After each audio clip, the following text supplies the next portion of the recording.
لا شريك له وأشهد أن محمدًا عبده ورسوله الذي أرسله بالحق بشيرا ونذيرا وداعيا إلى الله بإذنه وسراجا منيرا أما بعد فإن خير الحديث كتاب الله وخير الهدي هدي محمد رسول الله সকলে পড়ি সাল্লাল্লাহু আলাইহি ওয়াসাল্লাম وشر الأمور محدثاتها وكل محدثة بدعة وكل بدعة ضلالة وكل ضلالة سبيلها إلى النار أما بعد فقد قال الله تبارك وتعالى في كلام المجيد والفرقان الحميد সকলে একসাথে পড়ি أعوذ بالله من الشيطان الرجيم بسم الله الرحمن الرحيم ولنبلونكم بشيء من الخوف والجوع ونقص من الأموال والأنفس والثمرات وبشر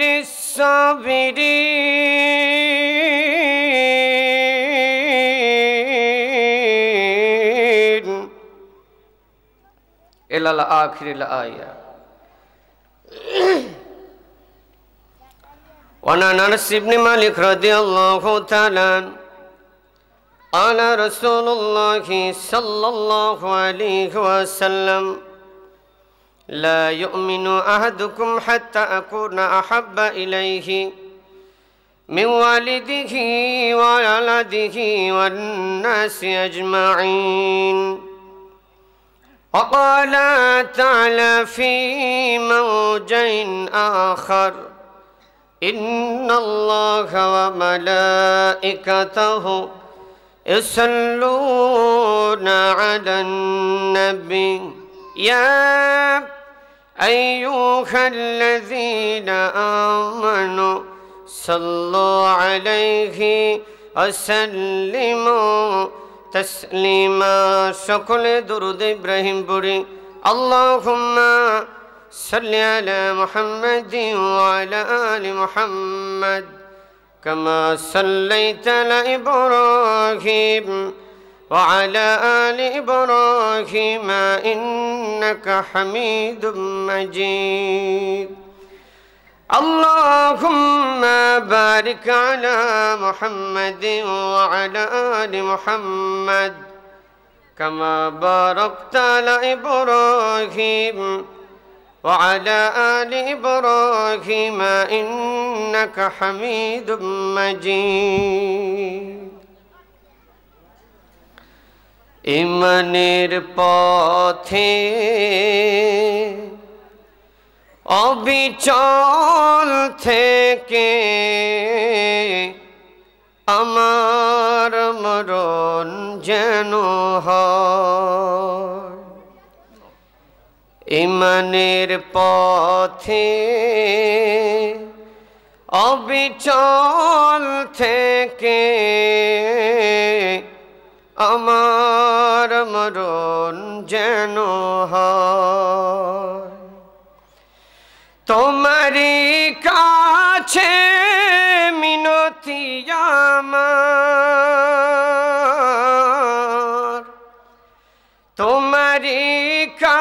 কাছে মিনতি আমার মহামহিম দয়াময়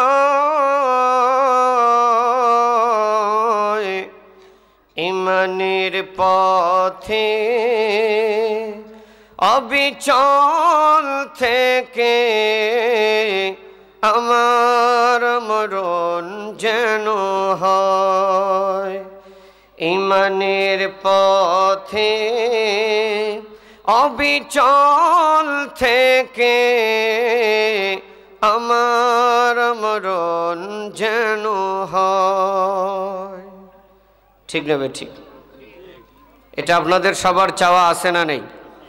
আর একটু আওয়াজ দিয়ে বলেন, কে কে চান একটু হাত তুলে দেখান। আল্লাহ কবুল করুক, সকলে বলি আমিন। তাহলে সবাই আমার সাথে একটু বলেন, ইমানের পথে অবিচল থেকে আমার মরণ যেন হয়। প্রতিদিন মিথ্যে মুখোমুখি হই, বেদিন ফাসিকেরা করে হই চয়। প্রতিদিন মিথ্যে মুখোমুখি হই, বেদিন ফাসিকেরা করে হই চয়। আজাজিলে সে গুমরাহি সুরগান করে তোলে মোহময়। আজাজিলে সে গুমরাহি সুরগান করে তোলে মোহময়। ইমানের পথে অবিচল থেকে আমার মরণ যেন হয়। তোমারই কাছে মিনতি আমার মহামহিম দয়াময় ইমানের পথে অবিচল থেকে আমার মরণ যেন হয়। অবিচল ইমানের পথে অবিচল থেকে আমার মরণ যেন হয়। আলহামদুলিল্লাহ। হামদনাতের পর মুআজ্জাজ ও মুহতারাম উপস্থিত কাকিয়ারচর মধ্যপাড়া হাফিজিয়া মাদ্রাসার উদ্যোগে দশম বার্ষিক ওয়াজ মাহফিলের সম্মানিত শ্রদ্ধেয় সভাপতি সাহেব, সহসভাপতি, প্রধান অতিথি, বিশেষ অতিথিবৃন্দ, আজকের মাহফিলের প্রধান আলোচক, আমার অত্যন্ত কাছের মানুষ, বন্ধুবর, বড় ভাই শেখ মোকাররম বিন মুহসিন আল মাদানী হাফিজাহুল্লাহ, আর অন্যান্য ওলামায়ে কেরামগণ, ফজালায়ে এজাম, আমার সামনে উপবিষ্ট দিনদার পরহেজগার শ্রদ্ধেয় মুরব্বীগণ, যুবক ভাইয়েরা, কচিকাচা সোনামানিকেরা, পর্দার অন্তর আড়ালে আমার মা এবং বোনেরা, আল্লাহ সুবহানাহু ওয়া তাআলার দরবারে শুকরিয়া আদায় করি যে আল্লাহ পাক আমাদেরকে মাগরিবের পর থেকে এ যাবৎ পর্যন্ত ধৈর্য ধারণ করে কোরআন ও সুন্নাহর কথা বলা এবং শ্রবণ করার তৌফিক যেই মহান রব দান করেছেন, সেই মহান রবের দরবারে সিজদায় শুকর আদায় করি। সকলের সমস্যার বলি আলহামদুলিল্লাহ। দরুদ ও সালাম বর্ষিত হোক বিশ্ব মানবতার মুক্তির দূত আকায়ে নামদার তাজদারি মদিনা জনাবে মুহাম্মদ রাসূলুল্লাহ সাল্লাল্লাহু আলাইহি সাল্লামের প্রতি। সকলে পড়ি আল্লাহুম্মা সাল্লি আলাইহি আল্লাহুম্মা বারিক আলাইহি। উপস্থিত দিনী মুসলিম ভাতৃমণ্ডলী, আপনারা সবাই কেমন আছেন? সবাই ভালো আছেন? এই মাহফিলে আসতে পেরে খুশি না বেজার? সবাই একটু আওয়াজ দিয়ে বলেন, কে কে খুশি না একটু হাত তুলে দেখান তো। এটা ভুলে হয়ে গিয়েছে। হ্যাঁ, আল্লাহ হেফাজত করুক, সকলে বলি আমিন। তবে আপনাদের বসার সিস্টেম দেখে মনে হচ্ছে আপনারা খুশি না। হ্যাঁ, এটা কি আসলে আদব রক্ষা হয়েছে? আপনারা বলেন, আপনারা বলেন, আদব রক্ষা হয়েছে? আল্লাহ রসুল সাল্লাল্লাহু আলাইহি সাল্লামের সুন্নাত তরিকায় কি বসা হয়েছে? তাহলে আপনারা একটু সবাই দাঁড়ান, আমার অনুরোধ থাকবে, যে যেখানে আছেন সেখানে দাঁড়ায় যান সবাই। আল্লাহু আকবার বলে দাঁড়ান, সবাই দাঁড়িয়ে যান। একটু হাত মারেন, একটু ঝিমানি ছাড়ান, কারোর গায়ে মারিয়েন না। এবার সাজার সামনে যতটুকু ফাঁকা আছে আগায় আসেন। আমার এটা দাবি, ইমানি দাবি, 1 ইঞ্চি জায়গা থাকলেও নড়া দিবেন ইনশাল্লাহ। যার সামনে জায়গা নাই সে বসে থাকবে, ভিন্ন বিষয়। আর পিছনের ভাইরা অনুরোধ করবো একটু এই সাইডে আসেন, এই উত্তর সাইডে একটু এসে বসেন, আপনাদের অনুরোধ। আপনারা কাছে থাকলে আলোচনা করতেও ভালো লাগবে, শুনতেও ভালো লাগবে, ঠিক নেবে ঠিক। আর পিছনে যারা আসবে তারা জান্নাতে আগে যাক, এটা আপনারা কি চান? আর একটু জোরে বলেন। কোরআনে একটা সূরা দিয়েছে আল্লাহ, 27 নম্বর পারার ভিতরে, যে সূরার নাম সূরা ওয়াকিয়া, আছে না নাই? আর একটু জোরে বলেন, আছে না নাই? জীবনটা তো বিড়ি খাইয়া খাইয়া ধ্বংস করে দিলেন। হ্যাঁ, জান্নাতের আশা আছে না নাই? জান্নাতে যদি যেতে চান, জান্নাতের আশা আকাঙ্ক্ষা যদি অন্তরে জাগাতে চান, তাহলে সূরা ওয়াকিয়ার তাফসীর পড়ে দেখেন। আল্লাহ আপনার, আমার, আমাদের জন্য, উম্মতে মুহাম্মাদের জন্য, মুমিন ব্যক্তির জন্য জান্নাতটা কত সুন্দর করে সাজিয়ে রেখেছেন, আল্লাহ সূরা ওয়াকিয়ায় তুলে ধরেছেন। সুবহানাল্লাহ বলবেন না? এই জান্নাতের বর্ণনা করার আগে আল্লাহ সূরা ওয়াকিয়ার 10 নম্বর আয়াতে আল্লাহ বলেছেন কারা জান্নাতে যাবে। জানার দরকার আছে না নাই? আর একটু জোরে বলেন। কি ভাই, এই ফাঁকা জায়গাটুকু বন্ধ করা যায় না? আল্লাহ নবী সাল্লাল্লাহু আলাইহি সাল্লাম বলছেন তোমরা 3টা জায়গায় কখনো ফাঁকা রাখিও না। তার 1 নম্বর হলো সালাতে জামাতে 2 জনের মাঝখানের ফাঁকা জায়গা, কারণ শয়তানের সবচেয়ে বেশি খুশির জায়গা। আর 2 নম্বর হলো স্বামী স্ত্রীর মাঝখানের জায়গা। আর স্বামী স্ত্রীর মাঝখানের ফাঁকা জায়গা বেশি হওয়ার কারণে স্বামী গার্লফ্রেন্ড পোষে আর স্ত্রী বয়ফ্রেন্ড পোষে। কতক্ষণ ঠিক নেবে ঠিক? এটা হলো মূল কারণ একটাই, সেটা হলো 2 জনের মাঝখানে ফাঁকা জায়গা রাখার কারণে।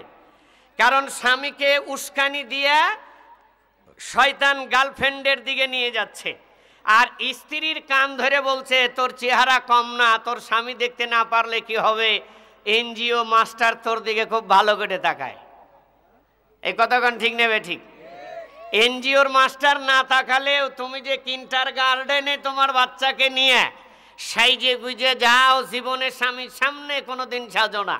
অথচ আমার মায়েরা বোনেরা সকালবেলা উঠে লিপস্টিক যত প্রকারের আছে মারে, আস্কারা মাস্কারা যা আছে মাইরে যায় কোথায়? কিন্ডারগার্টেনে যায়, স্কুলে যায়, কেজি স্কুলে যায়, বাচ্চাকে নিয়ে যায়। আচ্ছা বলেন তো, এই মহিলাগুলো যায়, আমি নিষেধ করি না, পর্দা মেনটেন করে যাক, দামি কাপড় দামি পোশাক পরে সাইজে গুজে যাওয়ার মানে কি? কথা বলেন। ওর জন্য কি ওই জায়গায় বিয়ের বর অপেক্ষা করে নাকি? এই কথা কন না কেটে ভাই, ওই মহিলার জন্য কি ওই জায়গায় বিয়ের বর অপেক্ষা করে?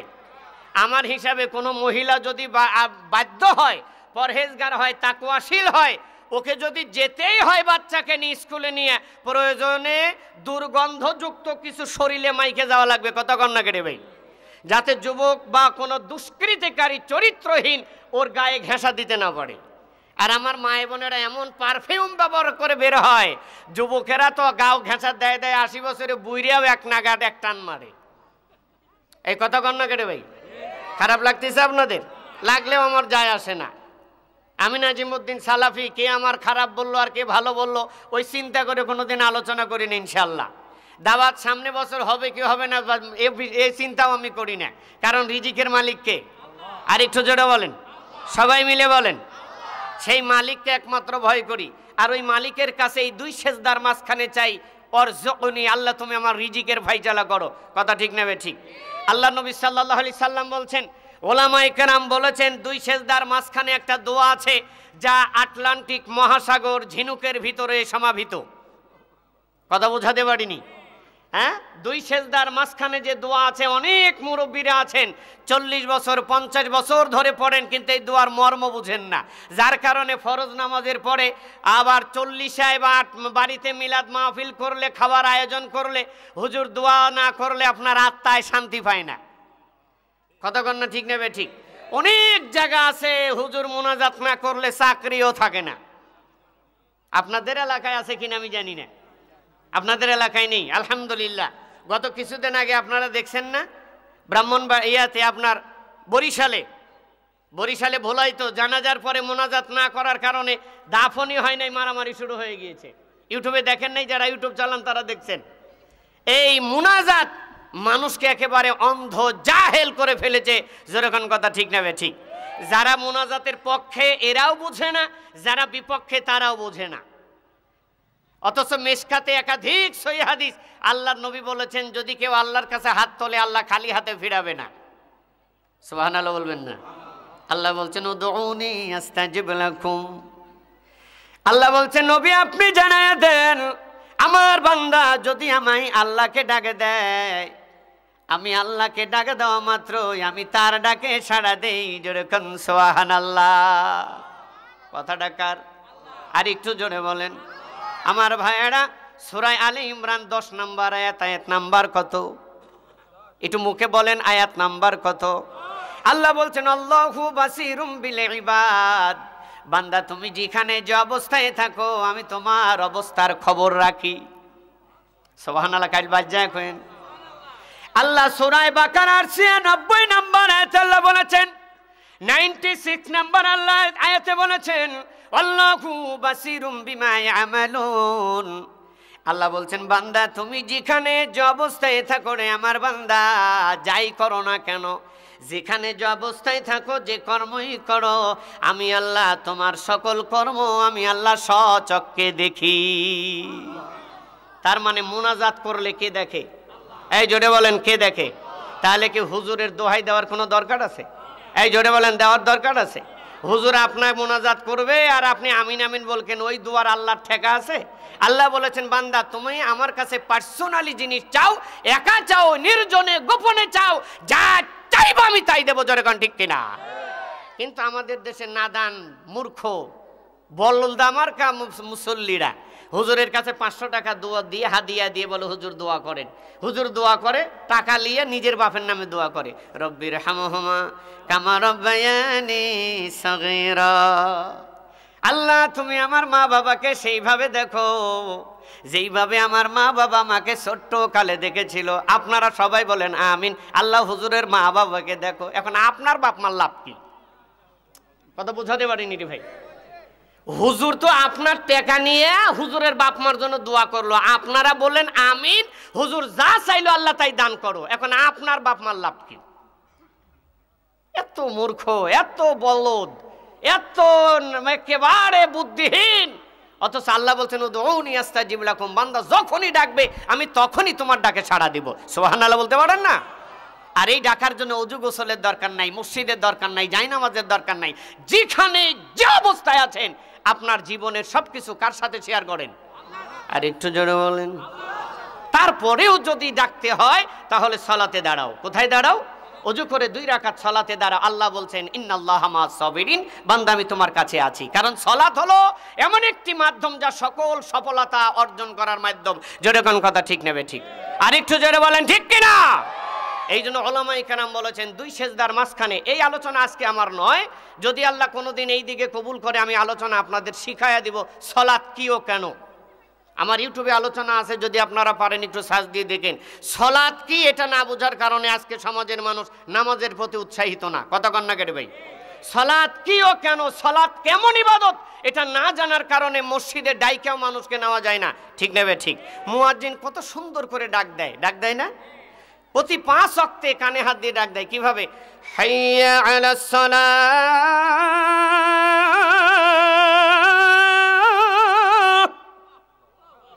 কি বলছে জানেন? বলেন তো কি বললো মুয়াজ্জিন? কিসের জন্য আসো? কিসের জন্য আসো? আপনারা কথা না বললে বুঝবো আপনি আমাদের ভাষা বলছেন না।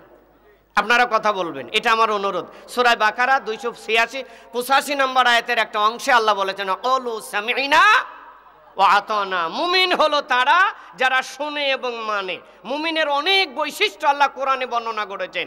একজন ব্যক্তিকে মুমিন হতে গেলে কি কি কাজ করা লাগবে, তার ভিতরে ফাইনালি একটা বৈশিষ্ট্য আল্লাহ বলছেন ওরা মুমিন যারা বলে কোরআন শুনেছি মেনে নিয়েছি। সুবহানাল্লাহ বলবেন না? তাহলে এখন যদি কোরআন শোনেন, মানার নিয়তে শুনতে হবে, কথা ঠিক নেবে ঠিক। আর মানার নিয়তে যদি শোনেন তাহলে মুখে উচ্চারণ করার দরকার আছে না নেই?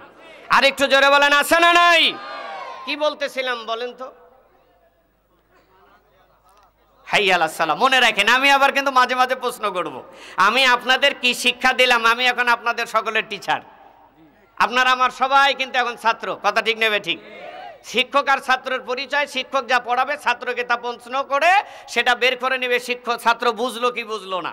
যদি আমার কোনো ভাষাগত কারণে আপনার বুঝে না আসে, জিজ্ঞাসা করবেন হুজুর এটা বুঝি নেই, আমার সাধ্য অনুযায়ী আমি বোঝানোর চেষ্টা করব ইনশাআল্লাহ। তবে আজকে এই দিনী বৈঠকে আমি আপনাদের সামনে কোরআন ও সুন্নাহ থেকে যে বিষয়টি আলোচনা করার চেষ্টা করব, যে বিষয়টি নিয়ে হাজির হয়েছি সেটা হলো ইমানের গুরুত্ব এবং ফজিলত, তার পরীক্ষা না করার কারণে দাফনই হয় নাই, মারামারি শুরু হয়ে গিয়েছে।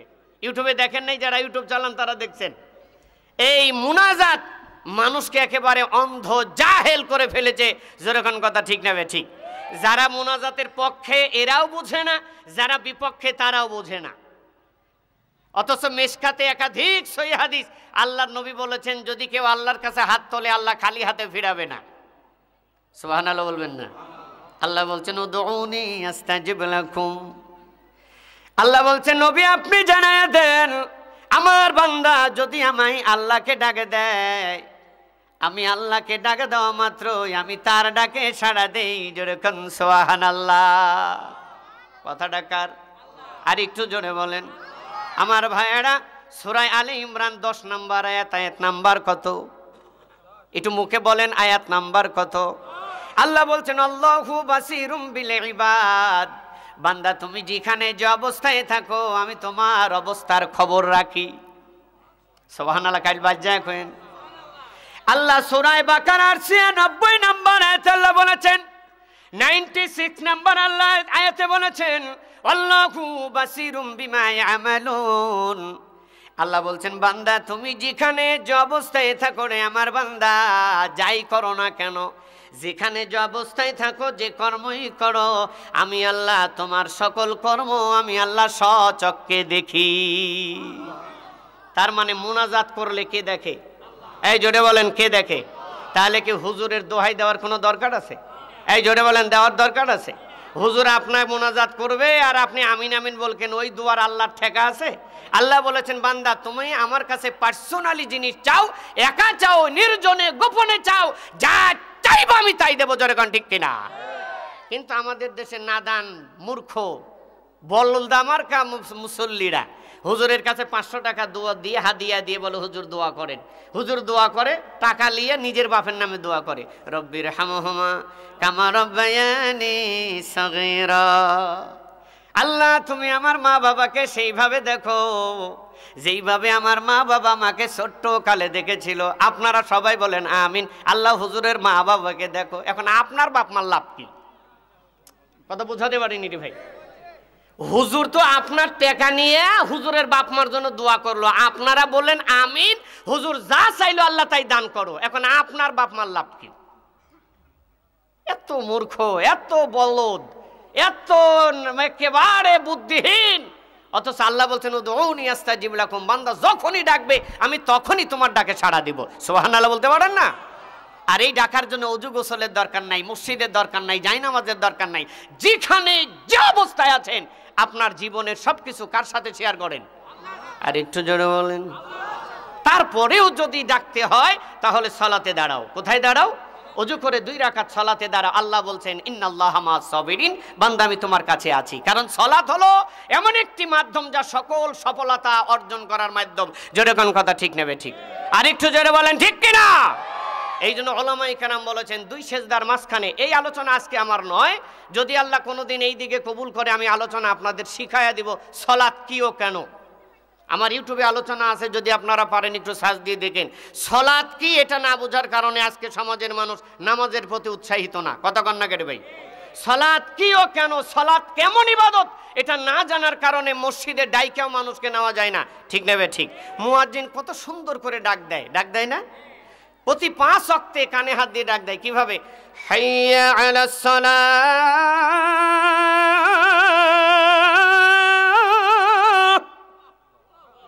কি বলছে জানেন? বলেন তো কি বললো মুয়াজ্জিন? কিসের জন্য আসো? কিসের জন্য আসো? আপনারা কথা না বললে বুঝবো আপনি আমাদের ভাষা বলছেন না। আপনারা কথা বলবেন, এটা আমার অনুরোধ। সূরা বাকারা 286-85 নম্বর আয়াতের একটা অংশে আল্লাহ বলেছেন ক্বালু সামি'না ওয়া আতানা। মুমিন হলো তারা যারা শুনে এবং মানে। মুমিনের অনেক বৈশিষ্ট্য আল্লাহ কোরআনে বর্ণনা করেছেন। একজন ব্যক্তিকে মুমিন হতে গেলে কি কি কাজ করা লাগবে, তার ভিতরে ফাইনালি একটা বৈশিষ্ট্য আল্লাহ বলছেন ওরা মুমিন যারা বলে কোরআন শুনেছি মেনে নিয়েছি। সুবহানাল্লাহ বলবেন না? তাহলে এখন যদি কোরআন শোনেন, মানার নিয়তে শুনতে হবে, কথা ঠিক নেবে ঠিক? আর মানার নিয়তে যদি শোনেন তাহলে মুখে উচ্চারণ করার দরকার আছে না নেই? আর একটু জোরে বলেন, আছে না নাই? কি বলতেছিলাম বলেন তো?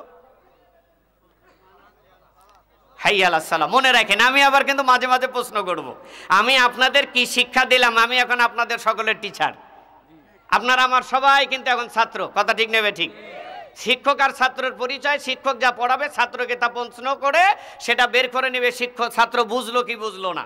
যদি আমার কোনো ভাষাগত কারণে আপনার বুঝে না আসে, জিজ্ঞাসা করবেন হুজুর এটা বুঝি নেই, আমার সাধ্য অনুযায়ী আমি বোঝানোর চেষ্টা করব ইনশাআল্লাহ। তবে আজকে এই দিনী বৈঠকে আমি আপনাদের সামনে কোরআন ও সুন্নাহ থেকে যে বিষয়টি আলোচনা করার চেষ্টা করব, যে বিষয়টি নিয়ে হাজির হয়েছি সেটা হলো ঈমানের গুরুত্ব এবং ফজিলত, তার পরীক্ষা। ঈমানের গুরুত্ব এবং তার ফজিলত এবং তার পরীক্ষা। কারণ অনেকে মনে হতে পারে হুজুর ঈমানের আলোচনা এটা কি কোনো বিষয় হলো? হ্যাঁ, কারণ বাংলাদেশের মাটিতে ঈমানের গুরুত্ব না বোঝানোর কারণে আজকে বর্তমানে 1999 জন মানুষ বেঈমান অবস্থায় মারা যায়। এই কথা কন না কেটে ভাই? 1999 জন লোক 5 ওয়াক্ত নামাজ পড়ার পরেও ঈমান নেই। শতকরা 99 জন লোক টাকা দিয়ে হজ করে আসে, হাজি হওয়ার পরে ঈমান নেই। অনেক আলেম ওলামার ঈমান নেই। আমি বলবো না, কোরআন দিয়ে প্রমাণ করব। শুনতে রাজি আছেন? এটা আমার বাপের কথা না। আপনি 5 ওয়াক্ত নামাজ পড়েন, 50 বছর ধরে নামাজ পড়েন, অথচ আপনার ঈমান নাই, আপনি বুঝেনি না। আপনার ঈমান নাই এটা আপনি বোঝার চেষ্টাই করেন না, অথচ আপনি মনে করেন মুছে তাও দেন, সরিষার তেল মাখান, আর মনে করেন আমার সে বড় ঈমানদার আর কে আছে। কতক্ষণ ঠিক নেবে ঠিক? এই অনুভূতির কারণে আপনি ঈমানের পরিচর্যা করতে পারছেন না। তবে আল্লাহ যদি আমাকে তৌফিক দেয়, আপনার ঈমান আছে না নাই এটা আমি প্রমাণ করে দিব। এরপরে ঈমান নিয়ে কবরে যাওয়ার রাস্তা বের করে দেব। রাজি আছেন তো শুনতে ইনশাআল্লাহ? আর একটু জোরে বলেন। আল্লাহ কবুল করে নিক, সকলে বলি আমিন। এর আগে বলছিলাম কি, আবারও বলছিলাম কি বলেন তো? হাইয়া আলাস সালাহ। মুয়াজ্জিন ডাক দিয়েছে কি বলে? হাইয়া আলাস সালাহ। আসো সালাতের জন্য আসো। কিসের জন্য আসো? সালাতের পরে কি বলে? হাইয়া আলাল ফালাহ।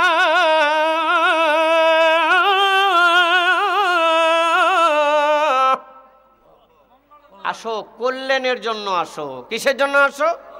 কে এখানে কি আল্লাহ শিক্ষা দিতে পারতেন না? হাইয়া আলাস সালাহ, সালাত আদায় করো, দাখালাল জান্নাহ, জান্নাতে যেতে পারবে, এই কথা বলতে পারতেন না? আল্লাহ বলতে পারতেন না এই কথা? পারতেন। কিন্তু আল্লাহ সালাতের পরে কল্যাণের কথা কেন বললেন? কারণ এই দুনিয়ার জীবনে কল্যাণ আপনার দরকার আছে না নাই? আর একটু জোরে বলেন, সবাই মিলে বলেন। আপনি ব্যবসা করে নাই, উন্নতি হয় না, সাহায্য চাওয়া লাগবে কার কাছে? অসুস্থ হয়েছেন, হাজার ডাক্তার চিকিৎসা নিয়ে ইন্ডিয়া মাদ্রাজ যাওয়ার পরে অসুস্থ হন না, চাওয়া লাগবে কার কাছে? সবাই মিলে বলেন। ও যুবক, লেখাপড়া করেছো, একটা ভালো জীবন সঙ্গিনী চাও, অনেক চেষ্টার পরেও পাওয়া যাচ্ছে না, চাওয়া লাগবে কার কাছে? সবাই মিলে বলেন। আপনার সন্তানকে চাকরি করার দেওয়ার জন্য যত কিছু আছে, অ্যাপয়েন্টমেন্ট লেটার সব কিছু জমা দিয়েছেন, কিন্তু কার্যকরী হচ্ছে না, চাওয়া লাগবে কার কাছে? এই জন্য আল্লাহ বলছেন আমানুস্তাইনু বিসসবরি ওয়াসসালাহ, বান্দা জীবনের সফলতা যদি অর্জন করতে চাও তাহলে দুইটা জিনিসের মাধ্যমে চাও, একটা হলো ধৈর্য আর একটা হলো সালাত। জোরে কোন ঠিক কিনা? আমার ভাইয়েরা, সালাতের বিস্তারিত আলোচনা করতে পারবো না, একটা কথা না বললেই নয়। আল্লাহর নবী বলেছেন মানব জীবনের সকল সফলতা, সকল চাওয়া পাওয়া আছে একটা দোয়ার মাঝে, দুই সেজদার মাঝখানে যে ছোট্ট একটা দোয়া আছে না নেই? আমি বলি, আপনারাও আমার সাথে বলেন, মায়েরাও বলবেন, আল্লাহুম্মা গফিরলি ওয়ারহামনি ওয়াজবুরনি ওয়াহদিনি ওয়াআফিনি ওয়ারযুকনি। কয়টা শব্দ হলো? আর একটু জোরে বলেন কয়টা? এক নম্বরে বললেন আল্লাহুম্মা গফিরলি ওয়ারহামনি ওয়াজবুরনি ওয়াহদিনি ওয়াআফিনি ওয়ারযুকনি। জীবনে বহুবার পড়েছেন, এর মর্যাদা বোঝেন নাই। উলামায়ে কেরাম বলেছেন এই ছোট্ট দুই সেজদার মাঝের একটা দোয়া, এর অর্থ, এর ব্যাপকতা এত বেশি যেন মনে হয় আটলান্টিক মহাসাগরটা ঝিনুকের ভিতরে ঢুকে আছে। আটলান্টিক মহাসাগর হলো এই দোয়ার অর্থ, আর ঝিনুক হলো এই দোয়া। আপনি মালিকের সামনে দাঁড়ায় কি বলছেন জীবনেও ভাবেন না। দেখেন তো আজকে ভাবা যায় কিনা, একটু বোঝা যায় কিনা? আপনার মালিক আপনার সামনে দাঁড়ায় আছে, সলাতে যখন দাঁড়িয়েছেন মালিক আপনার সামনে দাঁড়ায়া আপনি যা যা বলছেন আল্লাহ আপনার সব কথার উত্তর দেয়। সুবহানাল্লাহ, জোরে বলবেন না? আপনি দাঁড়ায় মালিকের সামনে মাথাটা নত করে দিও। আমার মা, একটু মনোযোগ দিয়ে শুনবারে আমার বাবাজি, মাথাটা নত করে দিয়া উরুর উপরে হাতটা রাখে আসামির মতো, গোলামের মতো। ওয়াকালু সামি'না ওয়া আতানা। আল্লাহ বলছেন বান্দা তুমি আমাকে ডাকো, আমি তোমার ডাকে সাড়া দিব। আপনি ডাকছেন আল্লাহুম্মা গফিরলি, আল্লাহ তুমি আমাকে ক্ষমা করে দাও। আল্লাহ নবী বলেছেন বান্দারে, উম্মত রে, যখনই তুমি বলবা আল্লাহ তুমি আমাকে ক্ষমা করে দাও, আল্লাহ বলেন বান্দা যাও ক্ষমা করে দিলাম। ওয়ারহামনি, আল্লাহ তুমি আমার উপরে দয়া করো, আল্লাহ বলেন যাও, যা দরকার আমি দান করে দিলাম। ওয়াজবুরনি, আল্লাহ তুমি আমার আমলগুলি সংশোধন করে দাও। আল্লাহ বললেন যাও, আমি ভুল ত্রুটি ক্ষমা করে দিলাম। আমার আপনার আমলে ভুল ত্রুটি আছে না নাই? আর একটু জোরে বলেন আছে না নাই? বাংলাদেশের এক এক হুজুর মুসল্লিদের মুজ ধরে টাইনে এক এক দিকে নিয়ে যায়। কতক্ষণ ঠিক দেবে? ঠিক। সাধারণ মানুষ হয়েছে ফুটবলের মতো। ফুটবল যেমন খেলোয়াড়ের ফিল্ডে 22টা খেলোয়াড়ের লাত্তি খায়া লাস্টে গোলবারে যায় তৃপ্তি পায় না। কতক্ষণ ঠিক কিনা? সাধারণ মানুষ এমন হয়েছে, এ হুজুর বলে এইটা হক, ও হুজুর বলে ওইটা হক। সাধারণ মানুষ পড়েছে বিপদে, একমাত্র আল্লাহর কাছে চাওয়া ছাড়া আর কোনো রাস্তা নাই। যেরকম ঠিক কিনা? আমার ভাইয়ারা, আপনি যদি আল্লাহর কাছে দাঁড়ায় বলতে পারেন, জোড়া হাত করে আল্লাহকে বুঝাতে পারেন, আল্লাহর সামনে বসে বলেন আল্লাহ ওয়াজবুরনি, আল্লাহ তুমি আমার আমল সংশোধন করে দাও। আল্লাহ আমার নামাজে ভুল হতে পারে, আমার রোজায় ভুল হতে পারে, আমার ইবাদতে শিরিক বিদআত হতে পারে, আল্লাহ তুমি আমার ইবাদতের সব ত্রুটি ক্ষমা করে দাও। আল্লাহ উত্তর দিয়ে বলে বান্দা যাও, তোমার আমলে যত ভুল ত্রুটি ছিল আমি সব ক্ষমা করে দিলাম। চতুর্থ নম্বর আপনি বলছেন ওয়াহদিনি, আল্লাহ আপনি আমাকে হিদায়াত দান করেন। সুবহানাল্লাহ বলবেন না রে ভাই? হিদায়াত কার কাছে চাওয়া লাগবে? আর একটু জোরে বলেন। অনেক মূর্খ মানুষ আছে, হুজুর যদি বলে ভাই কেন মসজিদে আছেন না নামাজে আছেন, বলে হুজুর দোয়া করেন আল্লাহ যেন হিদায়াত দেয়, আল্লাহ হিদায়াত দিলে মসজিদে যাব। আছে না নাই? তার মানে ওর বিশ্বাস হিদায়াত হলো হুজুরের বাপের ক্ষেতের বাগুন, এক ঢাকি দিবে, ও খাইতে খাইতে মসজিদে আসবে। ও সোনার ভাইয়েরা, আমার মুরব্বী বাবাজিরা, হিদায়াত যদি চাইতে হয়, যদি হিদায়াত পেতে হয় কার কাছে চাওয়া লাগবে? আর একটু জোরে বলেন। কখন চাওয়া লাগবে? দুই সেজদার মাঝখানে চাওয়া লাগবে। ওয়াহদিনি, আল্লাহ তুমি আমাকে হিদায়াত দান করো। আর এই হিদায়াত যদি আপনি অন্তর থেকে চান, আল্লাহকে যদি আপনি বুঝাতে পারেন সত্যি আপনি হিদায়াত চান, আল্লাহ উত্তর দিয়ে বলে বান্দা যাও, তোমাকে আমি হিদায়াত দিয়ে দিলাম। সুবহানাল্লাহ, জোরে বলবেন না? এই হিদায়াত যদি একবার পেয়ে যান, সারা পৃথিবীর সম্পদ দেওয়া আপনার ঈমান ধ্বংস করতে পারবে না। জোরেগণ ঠিক কিনা? ও মুসলমান, পঞ্চম নম্বরে আপনি আল্লাহর কাছে বলছেন ওয়াফিনি, আল্লাহ আপনি আমাকে সুস্থতা দান করে দেন। কত ডাক্তারের কাছে গেলাম, কত কবিরাজের কাছে গেলাম, কত MBBS দেখলাম, এক্সামিন করলাম।